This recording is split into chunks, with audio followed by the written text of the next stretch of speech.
Akhirnya yang ditunggu-tunggu lanjut juga. One Piece Live Action Season 2 resmi bakal tayang di Netflix tahun ini. Buat sebagian nakama, ini kabar bahagia yang bikin deg-degan campur harap.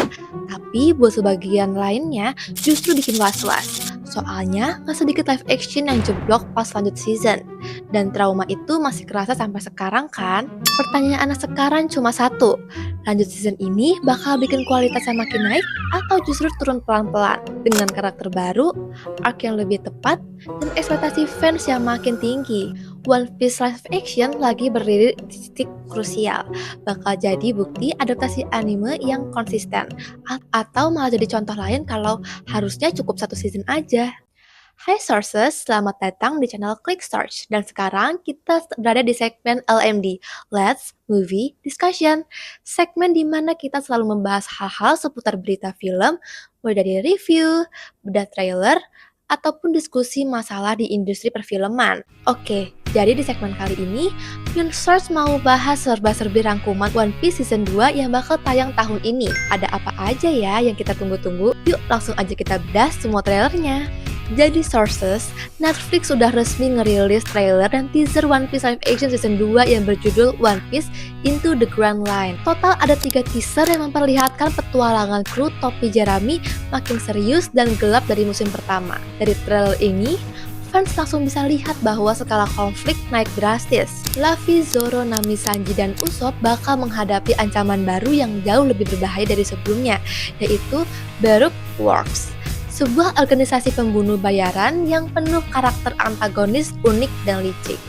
Salah satu momen yang paling bikin heboh fans di trailer adalah kemunculan Nico Robin, Miss All Sunday, yang diperankan oleh Lera Abova. Ia tampil misterius dan kuat, bahkan tampak menggunakan kekuatan buah iblis Hana-Hana no Mi dalam cuplikan yang bikin penasaran. Selain itu, teaser juga bocorkan Nefertari Vivi, Caritra Chandran, sebagai putri kerajaan Alabasta yang punya peran besar dalam narasi musim ini. Kemunculan mereka berdua jadi semacam highlight besar yang bikin fans langsung ramai ngomongin potensi konflik dan drama yang akan datang. Trailer terbaru ini juga memperlihatkan nuansa visual yang lebih gelap dan intens dibanding musim pertama, dengan latar Grand Line yang penuh misteri dan juga bahaya.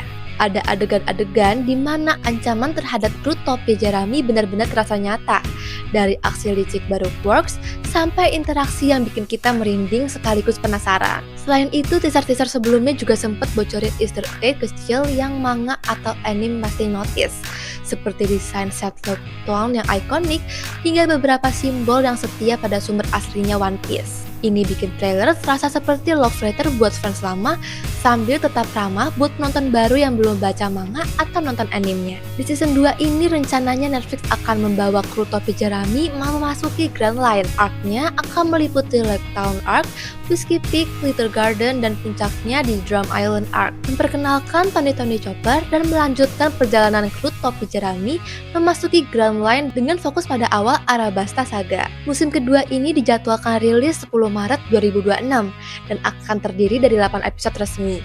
Semuanya tayang sekaligus di Netflix pada hari itu. Lalu yang paling banyak dapat komentar soal karakter di Sources. Satu nama karakter langsung jadi bahan obrolan hangat, yaitu Nico Robin. Banyak nakama fans auto berhenti scroll karena Robin versi live action ini cantik dan kena banget. Lera Abova yang dipercaya memerankan Miss All Sunday atau Nico Robin langsung dapat pujian karena auranya dapet, misteriusnya dapet, dan yang bikin fans lega, rambut ikonik Robin yang mirip banget sama versi anime. Sayangnya, pujian itu nggak berdiri sendirian. Di sisi lain, kontroversi Vivi langsung pecah. Netflix memilih Caritra Chandran sebagai Nefertari Vivi, dan sejak pengumuman itu, kolom komentar langsung kebakar. Sebagian fans merasa kecewa karena warna kulit Vivi di live action lebih gelap dibandingkan gambaran Vivi di anime. Padahal, kalau ditarik ke akarnya, Alabasta jelas terinspirasi dari budaya Timur Tengah dan Afrika Utara. Jadi, secara latar dunia One Piece, pilihan ini sebenarnya masuk akal. Bahkan, Emily Rudd, Nami, sampai turun tangan menegaskan kalau serangan ke Caritra itu gak adil dan kelewat personal. Tapi disinilah masalah klasik adaptasi muncul. Walaupun alasan budayanya kuat, sebagian fans tetap merasa desain Vivi nabrak secara visual. Rambut biru khas Vivi yang dipertahankan Netflix justru jadi pedang bermata dua. Kalau dipertahanin, katanya nggak cocok sama warna kulitnya. Tapi kalau diubah, fans bakal teriak, itu bukan Vivi. Serba salah, dan soal logika kulit gelap karena negara panas ini juga sering disalahpahami. Secara sains, warna kulit manusia lebih ditentukan faktor genetik dan adaptasi evolusi jangka panjang, bukan sekedar cuaca atau musim panas atau dingin. Jadi, debat ini sebenarnya bukan soal benar salah, tapi soal ekspektasi visual fans yang udah terbentuk puluhan tahun. Makanya, kebencian ke Vivi ini mayoritas bukan soal acting, tapi soal bayangan ideal fans di kepala mereka masing-masing.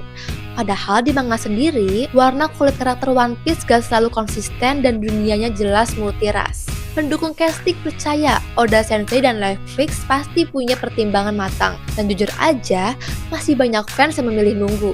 Siapa tahu lewat actingnya, Caritra Chandran justru berhasil bikin kita lupa soal warna kulit dan akhirnya bilang, oh, ini Vivi.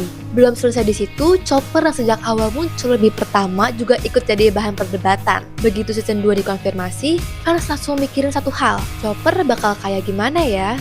Antusiasmenya tinggi banget dan dibarengi kekhawatiran. Banyak yang takut CGI-nya nggak dapet imutnya, atau suaranya nggak punya soul kayak versi anime yang selama ini dihidupkan oleh dubber Jepang legendaris. Dan bener aja, di hari pertama rilis teaser pertamanya, langsung banyak kontroversi. Ada yang bilang, itu visual Chopper, udah sesuai banget, namun sebagian nakama sejati bilang itu belum benar. Namun sebagian nakama sejati bilang itu belum benar-benar Chopper. Tapi ya, sebagai fans juga masih memaklumi karena keterbatasan teknik visualisasinya. Dan di sisi lain, banyak nakama yang lebih realistis.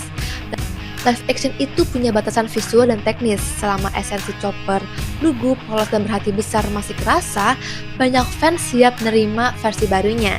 Karena pada akhirnya, ini bukan soal nyamain 100%, tapi soal menghidupkan One Piece di medium yang berbeda. Selain masalah karakter, ada ekspektasi tinggi dari komunitas fans tentang bagaimana live action ini akan menghadirkan momen emosional klasik, seperti cerita Labun yang menyentuh atau aksi dramatis ketika kru topi jerami saling melindungi satu sama lain. Banyak yang berharap Netflix bisa jaga keseimbangan antara fanservice yang setia sama manga dan anime sekaligus memberikan nuansa storytelling yang realistis dan menyentuh buat penonton live action. Kalau pendapat jujur versi Min Search, One Piece live action season 2 ini ada di posisi rawan tapi menjanjikan. Season 2 ini ada di fase krusial antara naik kelas atau mulai goyah. Masuknya arc Grand Line jelas bukan main-main, karena disinilah cerita One Piece mulai padat, emosional, dan penuh karakter ikonik. Kalau di eksekusi asal, fans sama bakal langsung sadar ada yang hilang. Tapi, justru di titik ini juga Netflix punya peluang besar buat nunjukin kalau kesuksesan season 1 bukan kebetulan. Sejauh yang terlihat, Min Search cukup optimis tapi tetap waspada. Pilihan adaptasi dari Lockdown sampai Drum Island terbilang aman tapi strategis buat ngebangun dunia, konflik, dan emosi tanpa terlalu maksa. Kuncinya tinggal satu, jangan cuma jual visual dan nostalgia. Kalau jiwa persahabatan, luka masa lalu, dan chemistry Straw Hat tetap dijaga, season 2 ini bisa jadi pijakan kuat menuju arc yang lebih besar. Kalau enggak, ya resikonya jelas. Kalau menurut Sorcerer sendiri, gimana soal One Piece live action season 2 ini? Masih optimis atau justru mulai ragu? Apakah kalian ngerasa Netflix bakal berhasil naikin kualitasnya?